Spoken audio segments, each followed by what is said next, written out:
जाना पड़ेगा। ध्यान तुम्हारा भी दायित्व है, तुम्हारा भी धर्म है, सेवा करना, जुट जाना और उस सेवा का मेवा पा लेना। जो सेवा करता है उससे मेवा जरूर मिलता है। ऐसे यज्ञ में सेवा भी किसी किसी के हाथों से होती है, सबके हाथों से भी भगवान की सेवा नहीं होती है। ये सेवा करना भी कठिन कार्य है।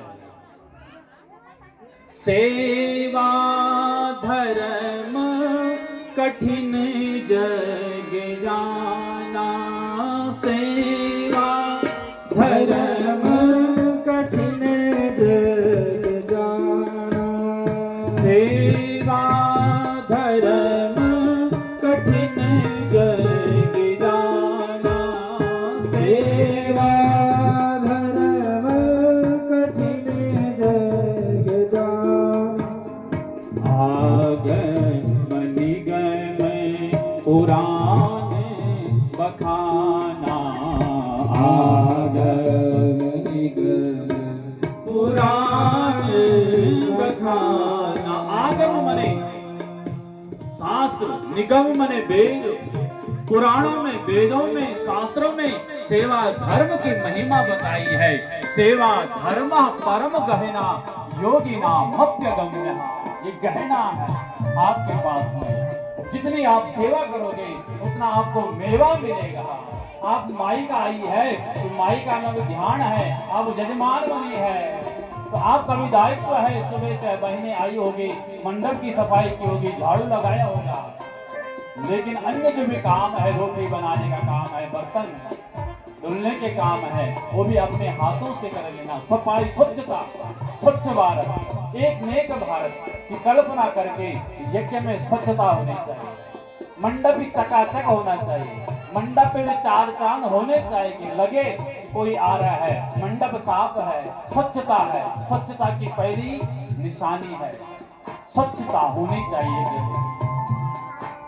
जब आसन शुद्ध तो मंत्र शुद्ध। और ध्यान रखना, जिन आसनों पर ब्राह्मण बैठे हैं उन आसनों पर पांव मत रखना, क्योंकि आप उनको पूज रहे हैं। ब्राह्मणों के आसनों में कभी पैर न रखना। मंडप करना, थोड़ा परिक्रमा बाहर से करना, दिक्कत होगी, लेकिन ब्राह्मणों के आसन को उठा करके ब्राह्मणों के आसन में पैर न पड़े, ये भाव रखना।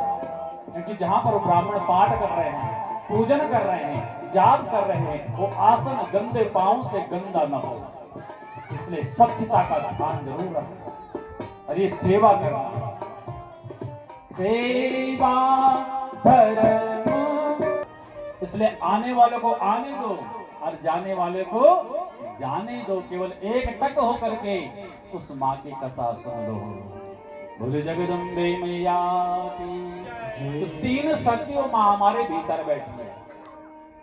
इसलिए श्रीमद् देवी भागवत के 12वें स्कंद के 5वें अध्याय के 16 श्लोक में वेद व्यास ने उन तीन सत्यों के बारे में लिखा है। क्या क्या? इच्छा शक्ति, क्रिया शक्ति, ज्ञान शक्ति, त्रिशक्तिता तथा परा पराशक्ति परमात्म ही गीयसे। पहले इच्छा हुई होगी, किसी बहन के मन में इच्छा जागृत हुई होगी, हम अपने मायका में यज्ञ करते हैं। सबने इकट्ठा किया, सब फोन पर कहे मैंने बोला तुम्हारे व्यवस्था होना इकट्ठा कर दिए। आज घर को भीतर को भाई इकट्ठा नहीं हो तो बहन ध्यान गाँव के ना, जगह जगह मुल्क मुल्क की ध्यान इकट्ठी, पट्टी पट अलग अलग पट्टे की ध्यान जगह जगह इकट्ठी हुई।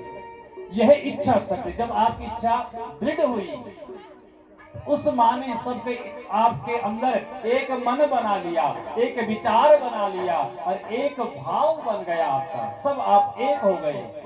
क्यों? आपके अंदर इच्छा शक्ति उस माँ ने प्रकट कर दी, जागृत कर दी। और जब इच्छा शक्ति प्रकट हो जाती है तो क्रिया शक्ति रूप में ऐसा दिव्य आयोजन होता है। ये क्रिया शक्ति है, जो आप क्रिया कर रहे हैं, काम कर रहे हैं, आयोजन कर रहे हैं, उस माँ की ही प्रेरणा से है। चैतन्य रूपा तामाद्य विद्यां च धीमहि बुद्धिं यानः प्रचोदयात्। जो चैतन्य शक्ति हमारे भीतर, जो आदि विद्या है, इसलिए वेद व्यास ने भी जब उस माँ की महिमा को लिखना चाहा तो सर्वप्रथम उस माँ का मंगलाचरण किया है, जो ज्ञान की देवी भी है, जो बुद्धि स्वरूपिणी भी है। बुद्धिम ज्ञानः प्रचोदयात्। हे माँ, मैं तेरी महिमा लिखने जा रहा हूँ, मेरी बुद्धि को प्रकाशित करना, मेरी बुद्धि को प्रेरित करना। की निमिष धूरी वहां गिरी थी जब कलिकाल प्रारंभ हो गया था। 88,000 सौनकादि श्री ब्रह्मा जी के पास जाते हैं, हमको ऐसा स्थान बताइए जहां कलिकाल का प्रभाव न हो। तो ब्रह्मा जी ने एक मनोमय चक्र दिया था और ऋषियों को कहा, हे ऋषियों, इस चक्र का परम पावन पवित्र होगा और तुम वहीं पर रहना और हजारों वर्ष का सत्र में यज्ञ करना। वही मनोमय चक्र की निमिष धूरी